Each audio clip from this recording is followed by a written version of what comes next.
మిథున రాశి వారికి ఈ వారం మిశ్రమ ఫలితాలు గోచరిస్తున్నాయి. ఉద్యోగంలో స్థానచలనం కానీ ఉద్యోగం మారాలనే ఉద్దేశం కానీ ఏర్పడుతుంది. ఎంత కష్టపడ్డా ఫలితం మట్టుకి అంతంత మాత్రంగా ఉంటుంది.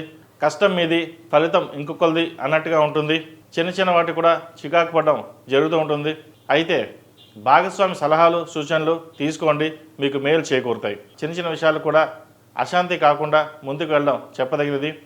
ఏదైనా ఇన్వెస్ట్మెంట్ చేద్దాం అనుకుంటారు, ఈ లోపల ఏదో అర్జెంట్ కావచ్చు, లేదంటే కుటుంబంలో వారికి ఇబ్బంది, ఆరోగ్యపరంగా ఇబ్బందికరంగా ఉండొచ్చు, దానివల్ల ఖర్చు అయిపోవడం జరుగుతుంది.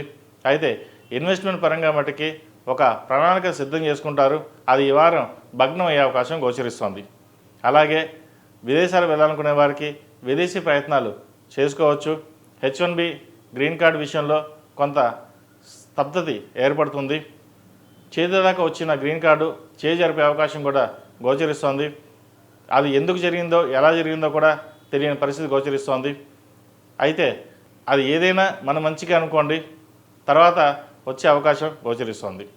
పూజా సామాగ్రి, ఆయిల్స్, అలాగే కుట్టు పరిశ్రమ, కూరగాయల వ్యాపారస్తులకి, కన్స్ట్రక్షన్ ఫీల్డ్లో ఉన్నవారికి, రియల్ ఎస్టేట్, బ్యాంకింగ్ సెక్టర్స్లో ఉన్నవారికి, చిట్ ఫండ్స్, చార్టెడ్ అకౌంట్స్, వీళ్ళకి ఈ వారం బాగుందని చెప్పచ్చు.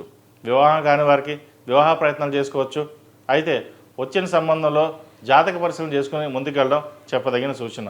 ఈ రాశిలో జన్మించిన స్త్రీలకు వృత్తి ఉద్యోగాల పరంగా, వ్యాపార పరంగా బాగుంటుంది. సహోద్యోగులతోటి మంచి మిత్రభేదం ఏర్పడుతుంది.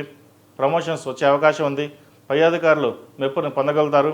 వ్యాపారంలో మంచి ఆర్థిక స్థితిని పొందగలుగుతారు. మీరు చేసే కృషి, పట్టుదల అందరికీ నచ్చుతుంది.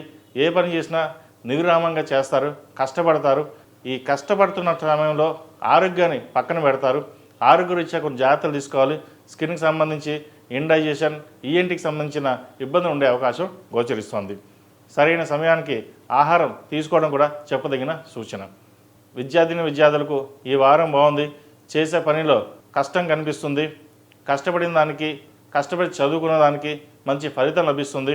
వైద్య వృత్తులు ఉన్నవారికి, ఐఐటి రంగంలో ఉన్నవారికి చాలా అనుకూలంగా ఉందని చెప్పచ్చు. ముఖ్యంగా వెటర్నరీ, డెంటల్ డాక్టర్స్కి బాగుందని చెప్పచ్చు. ఈ రాశిలో జన్మించిన వారికి కలిసి వచ్చే సంఖ్య 4, కలిసి వచ్చే రంగు తెలుపు. ఏదైనా పని మీద బయటికి వెళ్ళేటప్పుడు బుధవారం కానీ శనివారం నాడు కానీ వెళ్ళండి, మంచి ఫలితాలు ఉంటాయి. ఈ రాశివారు ప్రతిరోజు ప్రతినిత్యం ఓం నమో నారాయణ ఒత్తులతో దీపారాయణ చేయడం, అలాగే సుందరకాండ పారాయణం వినడం చెప్పదగిన సూచన.